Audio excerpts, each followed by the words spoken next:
ভিক্ষুক থেকে ব্যবসায়ী। একদিন বিকেলের দিকে এক মুরব্বী লোক রোদে বসে ভিক্ষা করছিলেন। মুখে ক্লান্তি, চোখে আশা। পথ দিয়ে যাচ্ছিলেন এক বড় লোক, অনেক টাকা পয়সার মালিক। ভিক্ষুক হাত বাড়িয়ে বলল, বাবা, কিছু দাও আল্লাহর নামে। বড়লোক থামল, কিন্তু কিছু না বলে পাশের দোকানে ঢুকে গেল। ভিক্ষুক ভাবল, হয়তো সে আমার কথা শুনল না।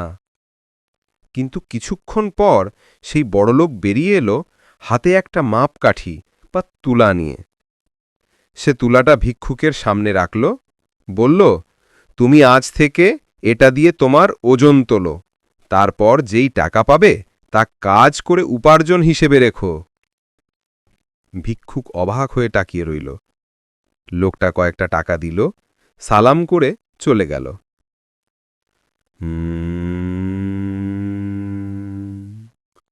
সময় গেল, দিন পার হল। ভিক্ষুক সেই তুলাটা দিয়ে ছোট্ট একটা দোকান খুলল, শুরু করল পরিশ্রমের জীবন। আস্তে আস্তে তার দোকান বড় হতে লাগল। মানুষ তার সততার গল্প শুনে তাকে ভালোবাসতে লাগল।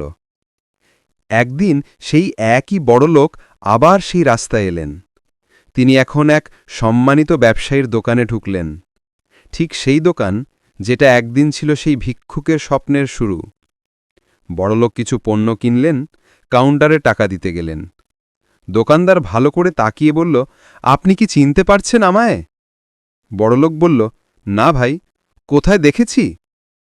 হাসি দিয়ে দোকানদার বলল, একদিন আমি রাস্তায় বসে ভিক্ষা করতাম, আপনি আমাকে সেই মাপকাঠি আর কিছু টাকা দিয়েছিলেন। আজ আল্লাহর কৃপায় আমি পরিশ্রম করে এই দোকান পর্যন্ত এসেছি।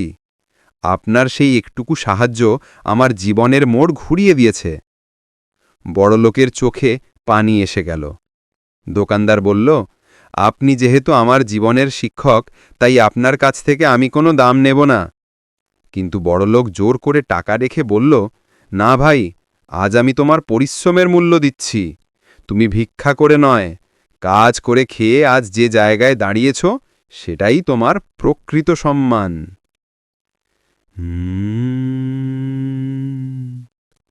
এই গল্প আমাদের শেখায়, একটু সাহায্য, একটু দয়া আর সামান্য উৎসাহ কাউকে ভিক্ষুক থেকে সফল মানুষ বানিয়ে দিতে পারে। আর পরিশ্রম ও সততা সবসময় মানুষকে উন্নতির চূড়ায় পৌঁছে দেয়।